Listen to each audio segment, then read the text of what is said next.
أعوذ بالله من الشيطان الرجيم بسم الله الرحمن الرحيم. My dear students, I hope all of you are well by the grace of Almighty Allah in your present conditions. Today we will discuss about parts of speech. আজকে আমরা parts of speech নিয়ে আলোচনা করব। Parts of speech কাকে বলে? এখানে question আছে, কি কি বিষয় নিয়ে আলোচনা করব? Parts of speech কাকে বলে? নাম্বার 2, কত প্রকার? নাম্বার 3, এগুলি কি কি?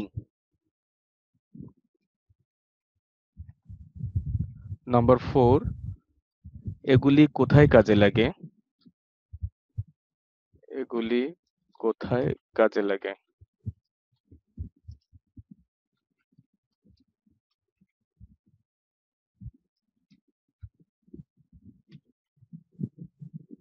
এগুলি কোথায় কাজে লাগে?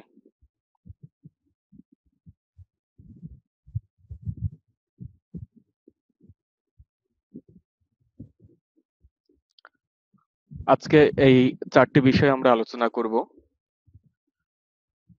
পার্টস অফ স্পিচ কাকে বলে, কত প্রকার, এগুলি কি কি, এগুলি কোথায় কাজে লাগে। পার্টস অফ স্পিচ ছাড়া কোনো ওয়ার্ডও হয় না, কোনো সেন্টেন্সও হয় না, এটা মনে রাখতে হবে। কারণ একটা ওয়ার্ড লিখতে গেলে এই পার্ট অফ স্পিচের মধ্যে তাকে থাকতেই হবে। পার্টস অফ স্পিচের মধ্য থেকে ছাড়া বাইরের থেকে কোনো ওয়ার্ড আসবে না। এই যদি কোনো ওয়ার্ড পার্ট অফ স্পিচের মধ্যে না পড়ে তাহলে বুঝতে হবে যে ওটা কোনো পার্ট অফ স্পিচই না, ওটা কোনো ওয়ার্ডই না। কোনো ওয়ার্ড হতে গেলে অবশ্যই তাকে পার্ট অফ স্পিচ হতেই হবে। নাম্বার 1 দেখা যাক। পার্ট মানে অংশ এবং স্পিচ মানে বাক্য বা কথা। এতটুকু তো ক্লিয়ার।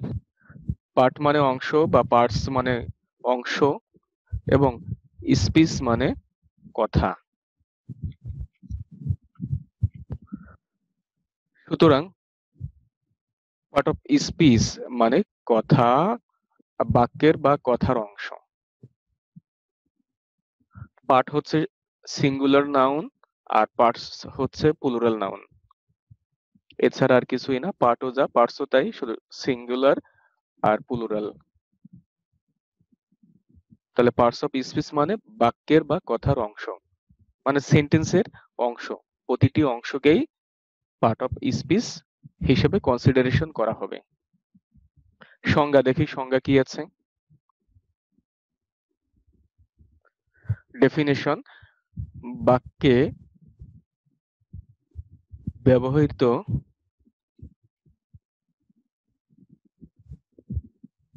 প্রতিটি অর্থবোধক শব্দ বা ওয়ার্ডকে পার্ট অফ স্পিচ বলে। মানে বাক্যে ব্যবহার হতে হবে, বাক্যে যদি ব্যবহার হয় এবং তার যদি অর্থ থাকে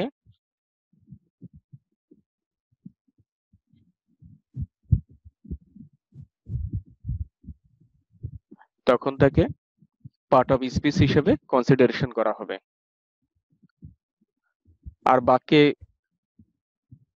প্রতিটি ওয়ার্ডকেই পার্ট অফ স্পিচ বলে, এভাবে বলা যায় কারণ একটা বাক্য লিখতে গেলে যখন যে ওয়ার্ড আমরা লিখব সেই ওয়ার্ডের অবশ্যই মিনিং থাকবে, কারণ মিনিং ছাড়া কোনো ওয়ার্ড হয় না।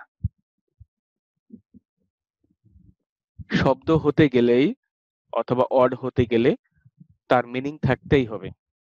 যার কোনো মিনিং নেই সেটা কোনো ওয়ার্ড হতে পারে না, শব্দ হতে পারে না।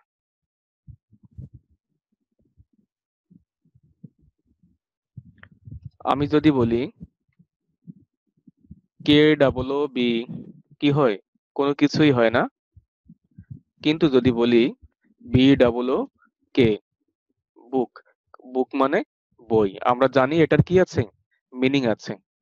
কিন্তু কে ডাবল বি কি হয়? কিছুই হয় না, এটার কোনো মিনিং নেই। সুতরাং book is one kind of part of speech আর এটা কোনো পার্ট অফ স্পিচ নয়। FOR, for. ফর মানে জন্য। কিন্তু আমরা যদি লিখি ORF, কিছুই হয় না, কারণ there is no meaning of it or of this in dictionary or English dictionary. English ডিকশনারিতে এর কোনোই কি নেই, মিনিং নেই। সুতরাং ORF কোনো ওয়ার্ড নয়, কিন্তু FOR, ফর একটা ওয়ার্ড, আর এটা পার্ট অফ স্পিচের মধ্যে।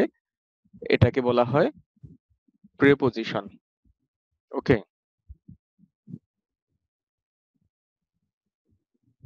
দেখি সামনে আগাই। এক্সাম্পল দেখি। Mamun is a good player. এখানে লক্ষ্য করো আমার প্রাণপ্রিয় ছাত্রছাত্রীরা, মামুন হচ্ছে একটা নাম, একজনের নাম। প্রপার নাউন বলা হয় কোনো ব্যক্তির নামকে, প্রপার নাউন বলা হয়। ইজ, ইজ হচ্ছে একটা ভার্ব। ইজ একটা ভার্ব, এটা এখানে মেইন ভার্ব বলা হয় এটাকে এই সেন্টেন্সের মধ্যে। এখন এটা মেইন ভার্ব। যখন এরপর আর কোনো ভার্ব থাকবে, কোনো মেইন ভার্ব, তখন এটা আর মেইন ভার্ব থাকবে না, তখন এটা অক্সিলারি ভার্ব হয়ে যাবে অথবা সাহায্যকারী ভার্ব হয়ে যাবে।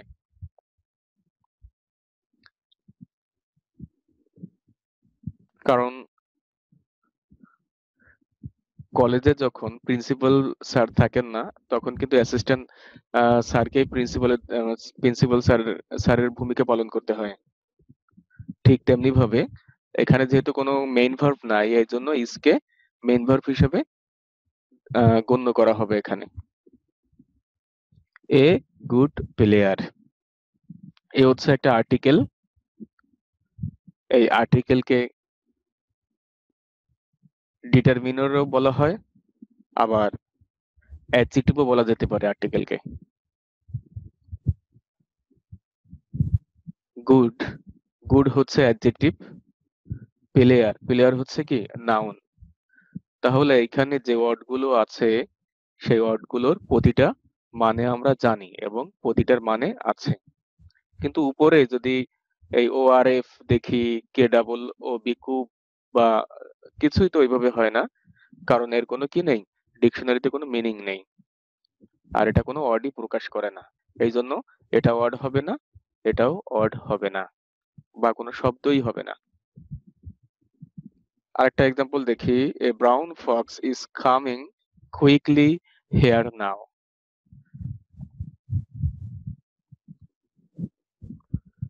A brown Fox, A article অথবা ডিটারমিনার অথবা adjective, brown adjective, Fox noun, is, এখানে ইজ, এখানে এটা হচ্ছে মেইন ভার্ব, কারণ এরপর আর কোনো ভার্ব নেই। ইজই এখন প্রধান ভূমিকা পালন করতেছে, কিন্তু এখানে ইজ প্রধান ভূমিকা পালন করতেছে না, সে এখন অ্যাসিস্ট্যান্ট স্যার, কারণ এখানে মেইন ভার্ব আছে, তাকে সে সাহায্য করতেছে, হেল্প করতেছে। এজন্য ইজ অক্সিলারি ভার্ব এখানে, আর এখানে প্রিন্সিপাল ভার্ব অথবা মেইন ভার্ব হচ্ছে কাম। আর ইজ থাকার কারণে এবং এটা প্রেজেন্ট কন্টিনিউয়াস টেন্স হওয়ার কারণে আইএনজি যুক্ত হয়ে গেল। প্যাসিভ সেন্টেন্স যখন আমরা করব, তখন সাধারণত am, is, are, was, were এর পরে V3 হয়।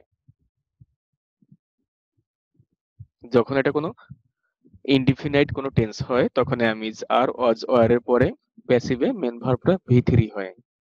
এখানে যেহেতু অ্যাক্টিভ সেন্টেন্স, এই জন্য সাবজেক্টের পরে am, is, are, was, were থাকলে যে ভার্বটা থাকবে তার সঙ্গে আইএনজি যোগ করতে হবে। যাই হোক, ওইটা পরের আলোচনা। আমাদের আলোচনা হচ্ছে পার্ট অফ স্পিচ নিয়ে। এটা main verb, quickly, adverb, here এখানে অ্যাডভার্ব অফ প্লেস, কারণ হেয়ার দ্বারা এখানে প্লেস বোঝানো হয়েছে। আর নাও, নাওটাও একটা অ্যাডভার্ব, অ্যাডভার্ব অফ টাইম। তাহলে প্রতিটি ওয়ার্ডেরই মিনিং আছে, মানে আছে। এখন যদি যারা চাকরির পরীক্ষা দিবেন, চাকরির এক্সামে, জব এক্সামে যদি আসে যে quickly what type of part of speech is it, থাকলো আপনার নাউন, অপশনে থাকলো নাউন, সেকেন্ড অপশনে থাকলো ভার্ব, থার্ড অপশনে থাকলো অ্যাডজেক্টিভ, আর ফোর্থ অপশনে থাকলো অ্যাডভার্ব, তাহলে কোনটা দিব? অবশ্যই অ্যাডভার্ব দিব, কারণ আমরা অ্যাডভার্ব অথবা পার্ট অফ স্পিচ ভালো করে চিনি। দেখেছেন পার্ট অফ স্পিচ ভালো করে চিনলে কত সুবিধা। তাছাড়া যখন আমরা কোনো কিছু বলতে যাব অথবা লিখতে চাইবো, তখন কিন্তু আমরা যখন আমরা হ্যান্ডরাইটিং ভালো পারবো বা হ্যান্ডরাইটিং আমরা টুকটাক জানবো, তখন কিন্তু এই রুল অনুযায়ী যে কোন পার্ট অফ স্পিচের পরে কোনটা বসে, তখন আমরা যদি বুঝতে পারি, তখন কিন্তু এভাবে সুন্দর করে আমরা লিখতে পারবো। এখানে দেখেন এই যে ভার্বের পরে বসে অবজেক্ট, যেহেতু এই সেন্টেন্সে কোনো অবজেক্ট নেই, বসলো না। অবজেক্টের পরে বসে অ্যাডভার্ব বা ম্যানার, এই যে ম্যানার বসলো, অ্যাডভার্ব বসে অ্যাডভার্ব অফ ম্যানার, আর বা অ্যাডভার্ব বসে, অ্যাডভার্বের পরে বসে হচ্ছে পেলেস। তাহলে এখানে হচ্ছে পেলেস, পেলেসের পরে বসে টাইম, টাইমের পরে বসে রিজন। সংক্ষেপে একে বলা হয় ও এম পি টি আর। ওতে অবজেক্ট, এম এ ম্যানার বা অ্যাডভার্ব, পি তে প্লেস, টি তে টাইম, আর এ রিজন। যেহেতু এখানে ওইগুলো নাই, যেটা থাকবে না ওইটা লাগবে না, পর্যায়ক্রমে বসে যাবে। ঠিক আছে, ওটা যখন আমি ফ্রি হ্যান্ড রাইটিং এর ক্লাস নিব তখন ওটা আমি বুঝিয়ে দেব। So don't worry, just be relaxed. Okay, look at this, look at this screen. এই বাক্যের প্রতিটি শব্দের অর্থ রয়েছে, তাই এগুলি প্রত্যেকটি একটি শব্দ বা পদ অথবা পার্ট অফ স্পিচ। চাকুরির পরীক্ষায় এইখান থেকে যে কোনো একটা ওয়ার্ড উঠাই দিল, দিয়ে জিজ্ঞাসা করতে পারে যে এটা কোন পার্ট অফ স্পিচ। এজন্য আমরা যদি পার্ট অফ স্পিচ ভালো করে বুঝি, তাহলে যে কোনো এক্সামে আমরা সাকসেসফুল হতে পারবো এটার মধ্যে। সো পার্ট অফ স্পিচ খুবই গুরুত্বপূর্ণ। এমন কোনো গ্রামার নাই, এমন কোনো রাইটিং সাইড নেই, এমন কোনো স্পিকিং নেই যে পার্ট অফ স্পিচ লাগে না। রিডিং, রাইটিং, স্পিকিং, লিসেনিং, সবগুলোতেই এই পার্ট অফ স্পিচ লাগাই। লিসেনিং এ যখন আমরা পার্ট অফ স্পিচ ভালো বুঝবো, তখন এই লিসেনিং এ আর কোনো সমস্যা হবে না, কারণ আমরা তো ওয়ার্ড বুঝতে পারবো। তখন আমরা আমাদের মতো করে রুল অনুযায়ী সাজিয়ে গুছিয়ে বলতে পারবো। এজন্য পার্ট অফ স্পিচ জানতে হবে, আর জানতে হবে আমাদের ভোকাবুলারি জানতে হবে, এই পার্ট অফ স্পিচ এর মিনিং গুলো। এই যে এখানে যদি বলি যে ব্রাউন মানে কি, a brown Fox is coming quickly hair নাও, তাহলে মাই ডিয়ার স্টুডেন্টস, যদি আমরা সেকেন্ড এক্সাম্পলে লক্ষ্য করি, তাহলে দেখতে পাবো a brown Fox is coming so quickly hair now. A brown Fox is coming so quickly hair নাও। তাহলে আমরা এর মানেটা কি বলতে পারি, যে একটি বাদামি শিয়াল এখানে এখন খুব দ্রুতই আসছে বা আসতেছে। তাহলে এ মানে একটি, ব্রাউন মানে এ মানে একটি, এটা আর্টিকেল, ব্রাউন মানে বাদামি, এটা অ্যাডজেক্টিভ, ফক্স মানে শিয়াল, ইজ মানে অক্সিলিয়ারি ভার্ব, ইজ মানে হয় অথবা সাহায্যকারী ভার্ব, কামিং মেন ভার্ব, যেহেতু এটা প্রেজেন্ট কন্টিনিউয়াস টেন্স এই জন্য ভার্বের সঙ্গে আইএনজি যোগ হলো মেন ভার্বের সঙ্গে। সো মানে খুব বা অতি, কুইকলি এটা অ্যাডভার্ব, সো অ্যাডভার্ব, অ্যাডভার্বকে মডিফাই করে, তার মানে অ্যাডভার্বের আগেও বসতে পারে। তাহলে সো কুইকলি মানে খুব দ্রুত ভাবে, এই হেয়ার মানে এখানে অ্যাডভার্ব অফ প্লেস, নাও, নাও মানে এখন, অ্যাডভার্ব অফ টাইম। তাহলে টোটাল মিনিংটা আমরা বলতে পারি যে এখানে এখন একটি বাদামি রঙের শিয়াল খুব দ্রুতভাবে আসতেছে। ওকে, আশা করি বুঝতে পেরেছো সবাই।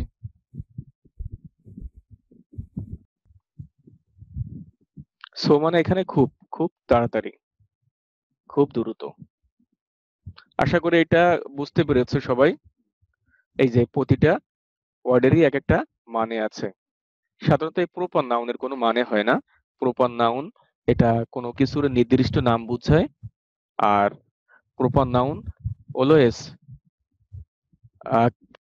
ক্যাপিটাল লেটার দিয়ে শুরু হবে। এই ওয়ার্ড ক্যাপিটাল লেটার দিয়ে শুরু হবে। আমরা জানি সেন্টেন্সের প্রথম যে লেটারটা হয়, অক্ষরটা হয়, ওটা বড় হাতের হয়। কিন্তু প্রপার নাউন যদি মাঝেও থাকে তাহলে কি হবে? তাহলেও এই ক্যাপিটাল লেটার দিয়ে ওই ওয়ার্ডটি শুরু করতে হবে। যেমন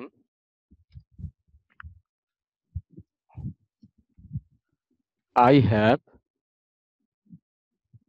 called Siam.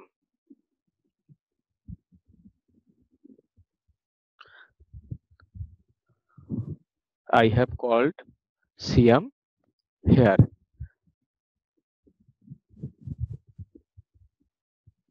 এখানে আমি সিয়ামকে ডেকেছি। তাহলে সিয়ামকে আমি কি করলাম? ডেকেছি, ডাক দিলাম। তাহলে এই যে সিয়াম প্রপার নাউন, কিন্তু এটার প্রথম অক্ষর বা প্রথম লেটারটা কি হলো? বড় বড় হাতের অক্ষর হলো। কারণ প্রপার নাউন যেখানেই বসুক, শেষে বসুক, মাঝে বসুক বা শুরুতে বসুক, যেখানেই আমরা বসাবো সেখানেই এই প্রপার নাউনের যে ফার্স্ট লেটারটা, এটা আমরা ক্যাপিটাল লেটারে দেব, বড় হাতের অক্ষরে দেব। এছাড়া অন্যান্য যে নাউন গুলো আছে, abstract noun, common noun, material noun, ঠিক আছে, এগুলো সবকিছুই ছোট হাতের হবে। আশা করি বুঝতে পেরেছো। এবার দেখি এই বাক্যের প্রতিটি শব্দের অর্থ রয়েছে, তাই এগুলি প্রত্যেকটি এক একটি শব্দ বা পদ বা পার্ট অফ স্পিচ। এগুলো মানে যা বললাম আমি তাই। নিচে যাই। আমার স্নেহের সুপ্রিয় মনোযোগী ছাত্রছাত্রীরা, মনে রাখবে এটি ৮ প্রকার। একটু আরেকটু বাড়িয়ে দিই এখানে। আমার অতি স্নেহের সুপ্রিয় মনোযোগী ছাত্রছাত্রীরা, মনে রাখবে এটি ৮ প্রকার। এটি কত প্রকার? ৮ প্রকার।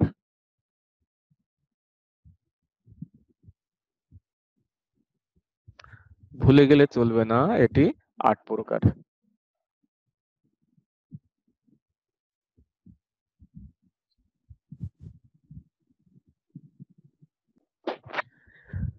প্রতিটি প্রকারই অতি গুরুত্বপূর্ণ বাক্য বানাতে ও বুঝতে সাহায্য করে।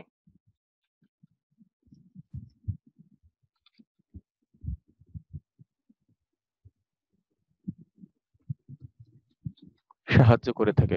প্রতিটি প্রকারই অতি গুরুত্বপূর্ণ বাক্য বানাতে ও বুঝতে সাহায্য করে থাকে। প্রত্যেকটি বাক্যই আমরা জানি খুবই গুরুত্বপূর্ণ আমাদের কাছে।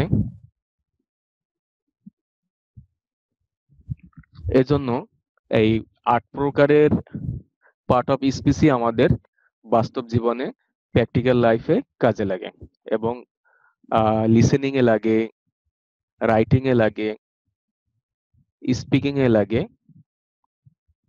ওকে, তাহলে প্রতিটি প্রকারই অতি গুরুত্বপূর্ণ বাক্য বানাতে, বাক্য হলেই হবে, সমস্যা নেই, গুরুত্বপূর্ণ হোক আর কম গুরুত্বপূর্ণ হোক, এই ৮ প্রকারের প্রয়োজন অনুযায়ী লাগবে। এর বাইরে থেকে আসবে না কোনো ওয়ার্ড, এই ৮ প্রকারের থেকে আসবে। সুতরাং পার্ট অফ স্পিচ কিন্তু বেশি প্রকারভেদ নেই। এই জন্য ওয়ারিড হওয়ার কোনো সুযোগ নেই। একটু কষ্ট করে যদি ৮ প্রকার আমরা মুখস্থ করতে পারি, বুঝতে পারি, তাহলে অনেক বেশি ইজি হয়ে যাবে আমাদের। আমি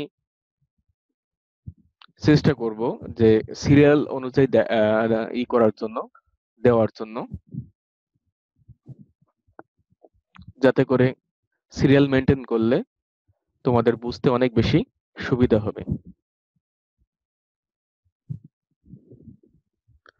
প্রতিটি প্রকারই অতি গুরুত্বপূর্ণ। তাছাড়া লবণ ছাড়া যেমন তরকারি বেমানান, তেমন এই পার্ট অফ স্পিচ ছাড়াও যে কোনো যথার্থ বাক্য ভাবাও বেমানান। আমি যদি একটা বাক্য উপযুক্ত বা যথার্থ, একটা পারফেক্ট, একটা পরিপূর্ণ বাক্য যদি আমি বানাতে চাই, তাহলে কি করতে হবে? এই পার্ট অফ স্পিচ অবশ্যই বুঝে বুঝে লিখতে হবে। যেমন আমি যদি বলি,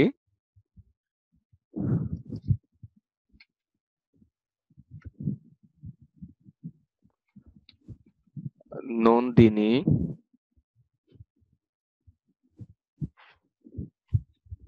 is a very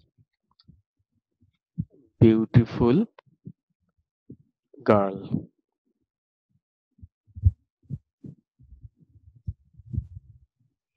My dear students, look at this screen.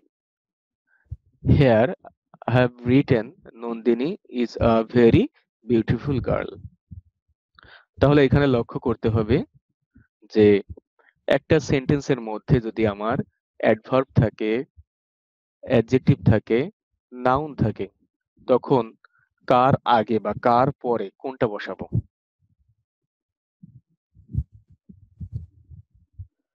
সাধারণত যেখানে নাউন থাকবে তার সঙ্গে থাকবে আর্টিকেল, এ GIRL, গার্ল। নাউনের সঙ্গে আর্টিকেলের সম্পর্ক খুব মধুর একটা সম্পর্ক আছে এই আর্টিকেলের সঙ্গে এবং এই নাউনের সঙ্গে। কিন্তু তাদের মাঝে যখন কোনো বন্ধু চলে আসে, তার নাম দিতে পারি অ্যাডজেক্টিভ। অ্যাডজেক্টিভ নামে কোনো বন্ধু যদি চলে আসে, তখন অ্যাডজেক্টিভ নামের কোনো বন্ধু আসলে তখন আর্টিকেলটা একটু সরে যাবে।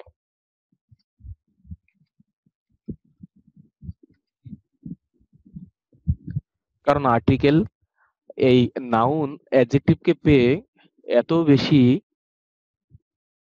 এত বেশি তাদের দুজনের মধ্যে এত বেশি ঘনিষ্ঠতা বেড়ে গেছে, এত বেশি ইন্টিমেসি বেড়ে গেছে যে বৃদ্ধি পেয়েছে, যার কারণে এই আর্টিকেল অভিমান করে একটু সরে আসছে এই অ্যাডজেক্টিভকে জায়গা করে দিয়ে। কিন্তু দেখা গেল তার কিছুদিন পরে এই অ্যাডভার্ব নামের আরেকটা বন্ধু আসলো এই আর্টিকেল, অ্যাডজেক্টিভ এবং নাউনের মাঝে। তখন আর্টিকেল আরেকটু অভিমান করলো, করে তার স্থানে অ্যাডভার্বকে জায়গা করে দিয়ে সে আরেকটু দূরে সরে আসলো। A very beautiful girl. কিন্তু এতই ঝড় তুফান, টর্নেডো, সাইক্লোন, হ্যাঁ, আইলা, সিডর, আমপান, জাম্পান, যাই হোক, এত কিছুর পরও এই আর্টিকেল কিন্তু নাউনকে ছেড়ে যায়নি। সে নাউনের মায়ায় পড়ে আছে।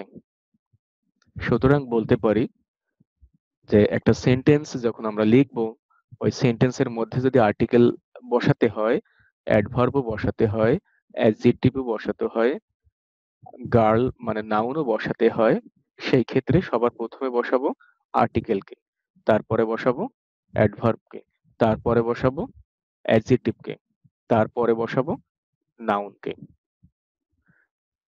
এদের জীবনে খুব শান্তি ছিল, খুব মধুর জীবন পার করতেছিল এই আর্টিকেল এবং নাউন। কিন্তু এদের মাঝে ভাঙন সৃষ্টি করলো অ্যাডজেক্টিভ, তারপরে আরেকটু ভাঙন সৃষ্টি করলো অ্যাডভার্ব। কিন্তু যতই ভাঙন থাকুক না কেন, কেউ কাউকে ছেড়ে যায় না। ঠিক আছে? এই জন্য এখানে যদি নাউন হয়, তাহলে এখানে কি করতে হবে? আর্টিকেল বসাতেই হবে। কারণ যেখানে নাউন, অধিকাংশ ক্ষেত্রেই সেখানে আর্টিকেল বসে। এটা আমার বিষয় না। আমার বিষয় হচ্ছে যে আমি পার্ট অফ স্পিচ গুলো চিনতে পারতেছি কিনা, কেন কাজে লাগে। আমাদের প্রশ্ন ছিল এখানে যে এগুলি কোথায় কাজে লাগে। অলরেডি আমরা জেনে ফেলেছি, 1 নম্বর আমরা কমপ্লিট করে ফেলেছি, 2 নম্বরও কমপ্লিট করে ফেলেছি আমরা। পার্ট অফ স্পিচ কাকে বলে, কত প্রকার, এবং এগুলি কি কি এটা একটু পরে জানবো। তার আগে আমরা জেনে নিই এগুলি কোথায় কাজে লাগে। একটু আগে বললাম যে কোনো কিছু যেমন তরকারিতে যদি লবণ না দিই তাহলে কেমন হবে, বিস্বাদ লাগবে, বেমানান লাগবে, খেতে ভালো লাগবে না। তেমনি ভাবে এই পার্ট অফ স্পিচ যদি পর্যায়ক্রমে যদি মানে যার স্থান যেখানে সেখানে যদি না বসায় তাহলে বেমানান লাগবে, আর বেমানান জিনিস কি দেখতে ভালো লাগে না, খারাপ লাগে, কেউই পছন্দ করে না, লাইক করে না। ওকে, তাহলে ব্যাপারটা clear. Article, adverb, adjective, noun যদি, আর এখানে অ্যাডভার্ব হবে না যদি এখানে অ্যাডজেক্টিভ না বসে, কারণ শুধু নাউনের আগে অ্যাডভার্ব বসে না। নাউনের আগে অ্যাডজেক্টিভ বসতে পারে বা আর্টিকেল বসতে পারে, কিন্তু নাউনের আগে কখনো অ্যাডভার্ব বসবে না, শুধু অ্যাডভার্ব। যদি নাউনের আগে যদি অ্যাডজেক্টিভ থাকে তখন অ্যাডভার্ব বসাতে হবে। ঠিক আছে, ক্লিয়ার। নাউনের আগে অ্যাডজেক্টিভ অথবা আর্টিকেল বসতে পারে, কিন্তু শুধু অ্যাডজেক্টিভ বা শুধু আর্টিকেল বসতে পারে নাউনের আগে, বসাতে পারি আমরা, কিন্তু শুধু অ্যাডভার্ব বসাতে পারি না। ভেরি, গার্ল কখনো আমরা লিখতে পারবো না। সো, বয় লিখতে পারবো না আমরা, কারণ এই ভেরি হচ্ছে একটা অ্যাডভার্ব, আর সো হচ্ছে একটা অ্যাডভার্ব, বয় হচ্ছে নাউন, গার্ল হচ্ছে নাউন। সুতরাং এই শুধু নাউনের আগে অ্যাডভার্ব বসে না, এজন্য এগুলো আমরা কখনো লিখবো না।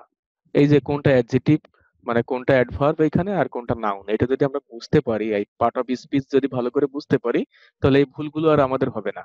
ঠিক আছে, so be careful about this item.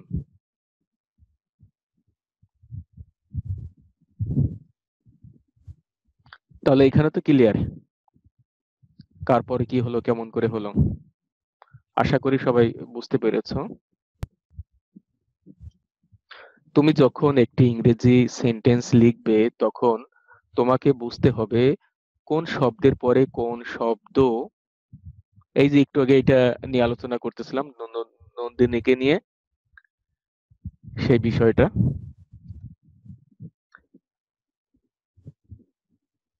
তাহলে তুমি যখন একটি ইংরেজি সেন্টেন্স লিখবে, তুমি যখন একটি ইংরেজি সেন্টেন্স লিখবে তখন তোমাকে বুঝতে হবে কোন শব্দের পরে কোন শব্দ বসাতে হবে। যদি না বুঝতে পারো যে কার পরে কে বসবে বা কাকে বসাতে হবে, তখন কিন্তু সেন্টেন্স ভুল হয়ে যাবে। আর সেন্টেন্স ভুল হয়ে গেলে পরীক্ষায় মার্কস কম আসবে, আর পরীক্ষায় মার্কস কম আসলে কি হবে, আমাদের স্বপ্ন ভঙ্গ হয়ে যাবে। স্বপ্ন কিন্তু অনেক প্রকারের স্বপ্ন আছে, তার মধ্যে কিছু স্বপ্ন আছে যেগুলো সময় মাফিক, টাইম মাফিক, মানে এই টাইমের মধ্যে যদি এটা ফুলফিল না করি তাহলে কি হবে না, এই স্বপ্ন আর কখনো বাস্তবায়ন করতে পারবো না। কারণ একটা করি এক্সাম্পল দিই, আমি যদি 2020 সালের সেপ্টেম্বর মাসে কোথাও বেড়াতে যাই, রাঙামাটি অথবা কোথাও বেড়াতে যেতে চাই, আর 2020-এর সেপ্টেম্বর মাসে আমি যেতে পারলাম না অথবা গেলাম না সেখানে বেড়াতে, ঘুরতে গেলাম না, তাহলে কি আমার এই স্বপ্ন 2020 সালের সেপ্টেম্বর মাস আর আমার জীবনে কখনো কি আসবে না। এজন্য আমার প্রাণপ্রিয় ছাত্রছাত্রীরা, তোমাদের যে সময় আছে সামনে, এক একটা স্বপ্ন তৈরি করতে হবে যে আমি এসএসসি পরীক্ষায়, জেএসসি পরীক্ষায় অথবা এইচএসসি পরীক্ষায়, তুমি যদি এইচএসসি ক্যান্ডিডেট হও তাহলে এইচএসসি পরীক্ষায় অথবা অনার্স পরীক্ষায়, যে সামনে আমার এই পরীক্ষা, এই পরীক্ষায় আমাকে ভালো রেজাল্ট করতেই হবে, এ প্লাস পেতে হবে বা গোল্ডেন এ প্লাস পেতে হবে। কারণ তুমি যদি এবার এসএসসি পরীক্ষায় গোল্ডেন এ প্লাস না পাও বা এ প্লাস মিসিং হয় তাহলে কি করতে পারবা না, এই সালের বা 2020 সালের বা 2021 সালের এই এসএসসি পরীক্ষা কিন্তু জীবনে আর কখনো ফিরে আসবে না। আর যখন তুমি সেকেন্ড টাইমে আবার পরীক্ষা দিতে যাবা, তখন তোমার অনেক বন্ধু দেখা গেল অলরেডি কলেজে উঠে যাবে, এবং তুমি যেহেতু তাদের থেকে এক ক্লাস নিচে থাকবা, তখন তোমারই কষ্ট হবে। এই জন্য সময়ের কাজ সময় করতে হবে। তা না হলে উই হ্যাভ টু সাফার মাছ, আমাদের অনেক বেশি ভুগতে হবে। এই জন্য সময়ের কাজ সময় করতে হবে। আমরা আমাদের I have completed double masters from English language and English literature. If I want to get A plus in English subject again in SSC examination, then it will be quite impossible for me to fulfill my hope. আমি যদি ইচ্ছা করি এখন আমি ইংলিশে এ plus পাবো SSC পরীক্ষায়, তাহলে এটা হবে আমার জন্য কি একটা অবান্তর একটা বিষয়। কারণ আমি তো এখন আর পরীক্ষা দিতে পারবো না, আমি অলরেডি ডাবল মাস্টার্স আমার কমপ্লিট হয়ে গেছে, আমার সময় শেষ। কিন্তু তোমাদের সময় এখনো আছে। So be careful. দেখো, আরেকটা জিনিস, সময়ের কাজ সময় করবা, তাহলে দেখবা জীবনের সফলতা আপনা আপনি হেঁটে আসবে। আর আজকের কাজ কালকে করবা, তো তোমার আজকের স্বপ্ন কালকে আসবে বা হাতছাড়াও হয়ে যেতে পারে। So be careful about this. বাংলায় হয়তো এটা করা খুবই ইজি ব্যাপার। এই যে আমরা যেহেতু বাঙালি, আমাদের মাতৃভাষা কি, মাতৃভাষা হচ্ছে বাংলা, এই জন্য দেখা গেল যে যে লোকটা কখনো স্কুলের বারান্দায়ও যায়নি, সে কিন্তু কি করতে পারে, সে বাংলায় অনর্গল কথা বলতে পারে। যে বাচ্চাটা স্বরবর্ণ কি ব্যঞ্জন বর্ণ কি জানে না, সেও কিন্তু বলে যে আব্বু আমার জন্য চকলেট এনো, বা আম্মু আমি এই পানি খাবো এই খাবো। ও খুব সুন্দর করে, কত সুন্দর করে বাংলা বলতে পারে, অনেক সুন্দর করে বলতে পারে। কিন্তু যদি কোনো একটা বই দেয়া হয় তার কাছে যে বাবু এটা একটু পড়ো, সে পড়তে পারবে না। এই জন্য এটাই হচ্ছে একটা great extra advantage of mother language. কিন্তু ইংলিশ কি, ইংলিশ আমাদের মাতৃভাষা নয়, it is an international language. জীবনকে উজ্জীবিত করতে গেলে, জীবনকে উন্নত করতে গেলে, আরো আনন্দময় করতে গেলে, নিজেকে সজীব করতে গেলে, নিজেকে অনেক উপরে নিয়ে যেতে গেলে ইংরেজি ভাষা শিখতেই হবে। মডার্ন যুগ, এখানে কম্পিউটারে সবকিছু করা যায়, ইন্টারনেট দিয়ে সবকিছু দেখা যায়, এবং সবকিছু আমরা কোশ্চেন করলে আমরা পেয়ে যাই গুগলের মাধ্যমে। সুতরাং আমাদের সবকিছু পেতে গেলে আমাদের ইংলিশ জানতে হবে। কারণ আহ, বাংলাদেশ এবং ইন্ডিয়ার কলকাতা বাদে আর অন্যান্য যে দেশ আছে, সাধারণত বাংলায় কথা বলা হয় না। এজন্য তারা যখন কোনো কিছু লেখে তাদের কালচার সম্পর্কে বা কোনো কিছু সম্পর্কে, তখন ইংলিশটাই ব্যবহার করে, তারা ইউজ করে তারা। কারণ জানে যে ইংলিশ একটা ইন্টারন্যাশনাল ল্যাঙ্গুয়েজ, এবং কেউ যদি এই ইন্টারন্যাশনাল ল্যাঙ্গুয়েজে কোনো কিছু লিখে সার্চ দেয়, তাহলে এটা কি খুব ইজিলি তারা আনসারটা পেয়ে যাবে। এই জন্য তারা ইংলিশে লেখে, কোনো ব্লগ সাইট অথবা কোনো আর্টিকেল যখন লেখে ইংলিশেই লেখে। ইংলিশের গুরুত্ব অপরিসীম, অনেক বেশি। ইংলিশ শিখলে ভালো চাকরি পাওয়া যায়, ইংলিশ শিখলে অনেক নিজেকে ডেভেলপ করা যায়, স্মার্ট বানানো যায়। ইংলিশ শিখলে বিদেশিদের কালচার সম্পর্কে, তাদের লাইফস্টাইল সম্পর্কে আমরা জানতে পারি। ইংলিশ শিখলে ইন্টারনেট ইউজ করতে পারবো আমরা। ইংলিশ শিখলে অনেক জ্ঞান অর্জন করতে পারবো ভালো ভালো বই পড়ে। আরো অনেক কাজ আছে ইংলিশ শিখলে, ইংলিশ শেখাতে। সো একটু কষ্ট করে শেখো আজকে। মোটামুটি 4 থেকে 5 মাস যদি কষ্ট করো, ধৈর্য ধরে কষ্ট করতে পারো, তাহলে ইনশাল্লাহ একটা ভালো একটা পজিশনে তুমি পৌঁছাতে পারবে। কিন্তু আজকে একটু বেশি 3 ঘন্টা ধরে ইংলিশ পড়লাম, কালকে মোটেও পড়লাম না, তারপর দিন আবার 2 ঘন্টা পড়লাম, এরকম করলে কিন্তু হবে না। Practice makes a man perfect. Practice করতে হবে, ডেলি ডেলি প্র্যাকটিস করতে হবে, প্রতিদিন প্র্যাকটিস করতে হবে, অ্যাটলিস্ট 1 ঘন্টা বা 2 ঘন্টা। এবং ইংলিশে ভালো করার উপায় হচ্ছে নিজে বাংলায় যা বলি মনে মনে ইংলিশে কনভার্ট করে নেওয়া। যদি আমি মিনিং না জানি, কিন্তু যেইগুলোর জানি ওইগুলো আমার মনে মনে কনভার্ট করতে হবে। যেমন আমি এখন বাজারে যাচ্ছি, ইংলিশে হবে আমি এখন বাজারে যাচ্ছি। I am going to market. এখন ইংলিশ আমি পারি না, এখন কি? তখন আমি বলতে হবে এখন। I am going to market এখন। কিন্তু এরপরে আমার দেখতে হবে কি রে, আমি এখন পারলাম না কেন? তাহলে এখন এর মানেটা কি? ডিকশনারিতে সার্চ দিতে হবে। তাহলে এখন মানে কি? তাহলে এখন মানে নাও। ঠিক আছে, নাও পেয়ে গেলাম। তাহলে কি করা যায়? লেখা যায় যে I am going to market নাও। এবার কি করতে যাচ্ছি? একটি বই কিনতে যাচ্ছি। তাহলে একটু বাড়ালাম, two buy a book. Okay, তাহলে I am going to market now to buy a book. কত সহজে হয়ে গেল। এই নাও মানে আমরা জানতাম না, যখন ডিকশনারি দেখলাম পরে জেনে গেলাম। এভাবে আস্তে আস্তে যখন বাক্যগুলো আমরা করব, তখন দেখব যে কোনটা আমরা পারি না ওইটা। এখন তো সবার কাছে স্মার্টফোন আছে। এই স্মার্টফোনে এগুলো লিখে রাখতে হবে যে ওয়ার্ড মিনিং গুলো আননোন, আমি জানি না, বা আমরা এই ওয়ার্ড গুলোর মানে আমাদের জানা নেই। সে ওয়ার্ড গুলো স্মার্টফোনে লিখে রাখতে হবে, এবং ডিকশনারি দিয়ে যখন আমরা নিরিবিলি সময় থাকবো, রিল্যাক্সে থাকবো, অবসর সময় এগুলো দেখে নিতে হবে ফ্রি টাইমে। এমনি এমনি কিছুই হয় না, ঠিক আছে? একটু কষ্ট করতে হবে। জীবনে কষ্ট না করলে এমনি এমনি জীবনে কিছুই আসবে না।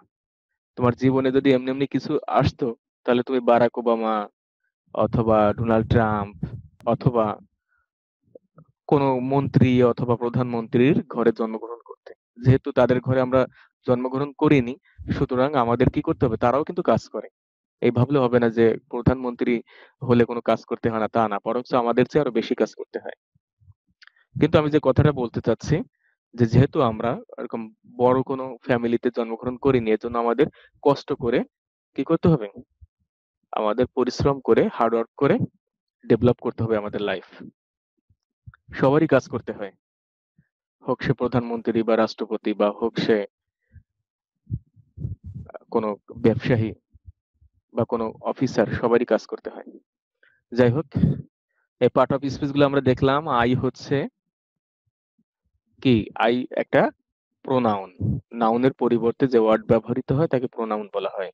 আর সেন্টেন্স প্রোনাউন কোথায় কোথায় বসে আগে জেনে নিই, যে নাউন কোথায় কোথায় বসে। একটি সেন্টেন্সের সাবজেক্ট হতে গেলে নাউন বসে, অবজেক্ট হতে গেলে নাউন, মানে অবজেক্ট হতে গেলে নাউন হতে হয়, সাবজেক্ট হতে গেলে নাউন হতে হয়, আর্টিকেলের পরে ওয়ার্ড হতে গেলে নাউন হতে হয়, বা আর্টিকেলের পরে নাউন বসে। পজেসিভ ওয়ার্ড, এটাও শিখাই দেবো যে পজেসিভ ওয়ার্ড গুলো কি কি পড়ে। সেই পজেসিভ ওয়ার্ডের পরেও নাউন হয়। এই পজেসিভ ওয়ার্ডের আগে অথবা পরে যদি আর্টিকেলের অপশন আসে, তখন কিন্তু ক্রস হবে ওইখানে, কারণ পজেসিভ ওয়ার্ডের আগে আর্টিকেল বসে না, পরেও আর্টিকেল বসে না। যাক, ওইটা যখন আর্টিকেল করাবো তখন বুঝাবো। প্রিপোজিশনের পরে নাউন বসে, অ্যাডজেক্টিভের পরে নাউন বসে, সেন্টেন্সের অতিরিক্ত অংশ হতে গেলে নাউন বসে, রিলেটিভ প্রোনাউনের অ্যান্টিসিডেন্ট বা পূর্বপদ হতে গেলে নাউন বসে। আরো কয়েক জায়গা আছে, যেমন অতিরিক্ত সেন্টেন্সের অতিরিক্ত অংশ হতে গেলে নাউন বসে। ঠিক আছে, এগুলো আরো আছে, ওইগুলো যখন করাবো তখন বুঝাবো। তাহলে যা বলতেছিলাম আর কি, যে কোনো ওয়ার্ড যখন আমরা পারবো না, তখন ওই ওয়ার্ডটা বাংলায় বলবো ইংলিশ সেন্টেন্সের সঙ্গে। কিন্তু পরবর্তীতে এটার আমরা আমাদের ফ্রি টাইমে এটার মানে আমাদের বুঝতে হবে। যেটার মানে বুঝবো না, সেটা লিখে রাখতে হবে, পরে আমাদের ফ্রি টাইমে ওটা খুঁজে বের করতে হবে। তা না হলে আমি আজকে 5টা ওয়ার্ড পারলাম না, পরের দিন আর 5টা পারলাম না, তারপরের দিন আরো 5টা পারলাম না আমরা। তাহলে না পারার দলে দিন দিন ভারী হবে। আজকে যদি 5টা না পারি, তারপরের দিন যদি 5টা না পারি, তাহলে 10 দিনে হবে 50টা, 50। মাস শেষে দেখা যাবে 150 ওয়ার্ড পারি না, বছরে দেখা যাবে অনেক ওয়ার্ড। ঠিক আছে, এই জন্য প্রতিদিন অল্প করে হলেও আমরা কোনো কিছু পড়বো, কোনো আর্টিকেল বা স্টোরি অথবা কোনো প্যাসেজ সম্পর্কে আমরা পড়বো, এবং যে ওয়ার্ড পারবো না, টুক করে বা ফ্রি টাইমে ভোকাবুলারি দেখে নেব। আচ্ছা, সুপ্রিয় ছাত্রীরা, এটি কত প্রকারের বলেছিলাম মনে আছে তো? 8 প্রকার। ঠিক আছে, এটি কত প্রকার? 8 প্রকার। ইংলিশ পানির মতন সোজা, মানে পানির চেয়েও সোজা। জাস্ট একটু যদি প্র্যাকটিস করতে পারো। পাথর কি অনেক বেশি কি? পাথর কিন্তু অনেক বেশি শক্ত, কিন্তু পাথরও কি ভাঙে, কিন্তু একটু বেশি আঘাত করতে হয়। ইট বা মাটির জিনিস কম আঘাত করতে হয়, কিন্তু পাথর অনেক শক্ত, স্ট্রং, কিন্তু তাকে একটু বেশি আঘাত করতে হয়। আর সেই বেশি আঘাতের কারণেও পাথর কিন্তু ভেঙে যায়। তেমনি ভাবে ইংলিশ যারা একটু দুর্বল আছেন, তাদের মনে হবে কি বাবা কঠিন কাজ, কিন্তু না, এটাও একসময় আপনার কাছে পানির চেয়েও সহজ মনে হবে। জাস্ট একাগ্রতা থাকতে হবে, আন্তরিকতা থাকতে হবে যে I have to I have to learn English. আমাকে ইংলিশ শিখতেই হবে। প্রতিদিন অল্প অল্প করে যদি প্র্যাকটিস করেন, তাহলে ইনশাল্লাহ 5 থেকে 6 মাসের বেশি লাগার কথা না। দেখেন, প্রতিটি প্রকারই অতি গুরুত্বপূর্ণ। তাছাড়া লবণ ছাড়া যেমন তরকারি বেমানান, তেমন এই পার্ট অফ স্পিচ ছাড়াও যে কোনো যথার্থ বাক্য ভাবাও বেমানান। একটু আগে যে কথাগুলো বলতেছিলাম, তুমি যখন একটি ইংরেজি বাক্য লিখবে, তখন তোমাকে বুঝতে হবে কোন শব্দের পরে কোন শব্দ বসাতে হবে। বাংলায় হয়তো এটা করা খুবই ইজি ব্যাপার, কিন্তু ইংরেজিতে এটা ভেবে চিন্তে করতে হবে, কারণ এটা ইংরেজি কি আমাদের না, এটা ব্রিটিশ বা আমেরিকানদের। এজন্য এটা একটু ভেবে করতে হবে। আসো তাহলে এগুলি সম্পর্কে চুলচেরা বিশ্লেষণ করা যাক। সুপ্রিয় ছাত্রছাত্রীরা, এটি কত প্রকারের বলেছিলাম মনে আছে তো? 8 প্রকার। দেখো, সেই 8 প্রকার কি কি? এক প্রকার আছে নাউন, এর বাংলা হচ্ছে বিশেষ্য অথবা নাম।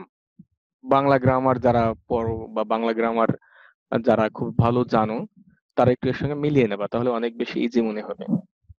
আমরা ইংরেজিটা যদি মাদার ল্যাঙ্গুয়েজের সঙ্গে মানে মাতৃভাষার সঙ্গে যদি একটু মিল রেখে আমরা পড়তে পারি, তাহলে আশা করব যে আরো বেশি ইজি হবে ব্যাপারটা, কারণ অনেকটা মিল আছে এর সঙ্গে। নাউন 1 নম্বরে, বিশেষ্য বা নাম। Pronoun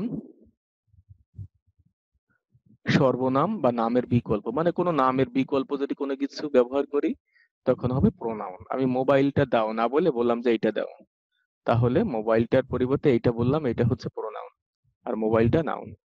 verb, adjective, adverb, preposition, পূর্বে অবস্থান, নাউন বা প্রোনাউনের বা কোনো ওয়ার্ডের পূর্বে বসে, যে বসে তাকে প্রিপোজিশন বলা হয়। In, into, for, with, by, from, between, এগুলো হলো প্রিপোজিশন। ওগুলো যখন করাবো তখন টোটাল প্রিপোজিশন সম্পর্কে আলোচনা করব। তারপরে আছে কনজাংশন, যুক্তকরণ। কোনো কিছু যদি যুক্ত করি, কনজাংশন আঠা অথবা ঘটকের মতন কাজ করে। ঘটক কি করে? দুই পরিবারকে কি করে দেয়? জয়েন্ট করে দেয়, যুক্ত করে দেয়। এই যে জয়েন্ট করে, এটা হচ্ছে কি যুক্তকরণ।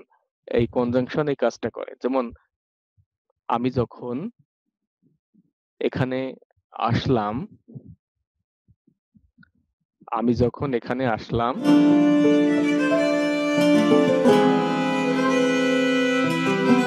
সে আমাকে দেখলো বা আমি তাকে দেখলাম। তাহলে এখানে when I came here, comma, I saw him বা he saw me। ঠিক আছে? এই যে I saw, I came here, comma, he saw me। তাহলে এই যে এই একটা সেন্টেন্স, এই একটা সেন্টেন্স যখন এই কনজাংশন দ্বারা যুক্ত হবে, তখন এগুলো আর সেন্টেন্স থাকবে না, তখন একে বলা হবে ক্লজ। ঠিক আছে? বড় বাক্যের অংশ বিশেষ যার মধ্যে কমপক্ষে একটা সাবজেক্ট থাকতে হবে আর একটা ফাইনাইট ভার্ব থাকতে হবে। ফাইনাইট ভার্ব হচ্ছে যে ভার্বটা সেন্টেন্সের সাবজেক্ট এবং টেন্স অনুযায়ী কি হবে? চেঞ্জ হবে, পরিবর্তন হবে, তাকে ফাইনাইট ভার্ব বলা হয়। ওটা পরে যখন ভার্ব করব তখন ফাইনাইট ভার্ব বুঝাবো, ঠিক আছে? আর নন ফাইনাইট ভার্ব হচ্ছে যেটা কি হয় না, চেঞ্জ হয় না, তাকে নন ফাইনাইট ভার্ব বলা হয়। আর যেটা সাবজেক্ট এবং টেন্স অনুযায়ী চেঞ্জ হয়, তাকে ফাইনাইট ভার্ব বলা হয়। তাহলে দেখি এখানে এই যে কনজাংশন হচ্ছে হোয়েন, কারণ এটা প্রশ্ন করা বুঝায়নি, প্রশ্ন করা বুঝালে আবার কি হতো, অন্য কিছু হয়ে যেত, ইন্টারগেটিভ হয়ে যেত, তখন আবার ইন্টারগেটিভ প্রোনাউন হয়ে যেত। এখানে এটা হচ্ছে হোয়েন। আবার আমি যদি বলি he called me and I went there, সে আমাকে ডাকলেন এবং আমি সেখানে গেলাম। তাহলে এই অ্যান্ড হচ্ছে কনজাংশন। এই একটা সেন্টেন্স, এই একটা সেন্টেন্স, দুইটা সেন্টেন্সকে অ্যান্ড দ্বারা যখন যুক্ত করা হয়েছে, তখন এই সেন্টেন্স গুলো আর সেন্টেন্স নাই, যেহেতু এই সব মিলে টোটাল একটা সেন্টেন্স হয়ে গেল, এটাকে বলা হয় কম্পাউন্ড সেন্টেন্স। অ্যান্ড দ্বারা যুক্ত হলে কম্পাউন্ড সেন্টেন্স বলে, বা দুইটা স্বাধীন ক্লজকে যখন যুক্ত করা হয় অ্যান্ড দ্বারা, তখন তাকে কম্পাউন্ড সেন্টেন্স বলে। তাহলে এই দুইটা ক্লজকে যুক্ত করলো কে, দুটো সেন্টেন্সকে বা ক্লজকে? এই অ্যান্ড হচ্ছে কনজাংশন। আশা করি বুঝতে পেরেছো। যখন কনজাংশন করাবো তখন আরো বেশি ভালো করে বুঝবে আশা করি। এবার দেখি ইন্টারজেকশন। সোজা কথা, ইমোশন নিয়ে যে কাজ করে সেটাই হচ্ছে ইন্টারজেকশন। আনন্দ, দুঃখ, বিরহ, বিষাদ, বিস্ময়, বেদনা, হ্যাঁ, এইগুলো সবকিছু যে প্রকাশ করে বা যে ওয়ার্ড দ্বারা প্রকাশ করা হয় তাকে ইন্টারজেকশন বলা হয়। তাহলে আমরা বলতে পারি কি, যে পার্টস অফ স্পিচ ৮ প্রকার। কি কি? Noun, pronoun, verb, adjective, adverb, preposition, conjunction, interjection. এগুলো রক্তের সঙ্গে মিশিয়ে ফেলতে হবে কিন্তু, এবং এত এত বেশি পাকা হতে হবে এই পার্ট অফ স্পিচে, যাতে করে কোনো কিছু লিখতে, পড়তে অথবা শুনতে অথবা বলতে গিয়ে যাতে বুঝতে পারি এটা এই পার্ট অফ স্পিচ। তা না হলে কিন্তু ভুল হবে কিন্তু, ঠিক আছে, এবং দেখতে বেমানান হবে। এই পার্ট অফ স্পিচ কার পরে কোনটা বসে এগুলো আস্তে আস্তে আমি সব বুঝাবো। So don't be worried, don't be upset, just enjoy this class, enjoy your life and try to practice every day. Okay, এই ৮ প্রকার সুন্দর করে মুখস্থ করতে হবে এবং বুঝতে হবে, বুঝে বুঝে মুখস্থ করতে হবে। একবার এটা যদি কমপ্লিট হয়ে যায়, 50% ইংলিশ গ্রামার কমপ্লিট হয়ে যাবে ইনশাল্লাহ। দেখি, আমি আবার বলছি, I repeat you, my dear students, you have to complete these 8 items, and you have to keep these 8 items in the core of your heart. Okay, এই ৮ প্রকারের যে পার্ট অফ স্পিচ, এটা তোমাদের হৃদয়ের অন্তঃস্থলে গেঁথে রাখতে হবেই। তা না হলে তুমি ইজিলি কোনো সেন্টেন্স মেকিং করতে পারবে না। You can not make any sentence easily. Okay, তোমার এক্সামে অথবা জব এক্সাম বা একাডেমিক এক্সাম, যে কোনো এক্সামে তুমি কি করবা, প্রতি পদে পদে তোমাকে টাক খেতে হবে, প্রতি পদে পদে ফেইলার হতে হবে তোমাকে, যদি এই পার্ট অফ স্পিচ না জানো।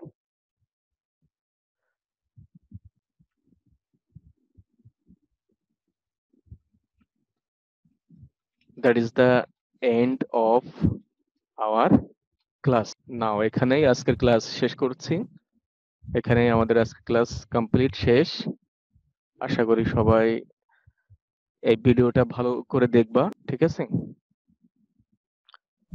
My dear students, that is the end of our class now. এগুলো সবকিছু ভিডিও আছে, একটু স্লো করে করে বারংবার একটু দেখো। প্রাথমিক পর্যায়ে একটু কষ্ট হবে। I hope within short time you can recover your problems, you can remove your problems. Okay, আর বুকে সাহস রাখতে হবে এবং বুকে অন্তহীন অন্তহীন মনোবল রাখতে হবে, কনফিডেন্ট হতে হবে এবং হোপফুল হতে হবে, অপটিমিস্টিক হতে হবে।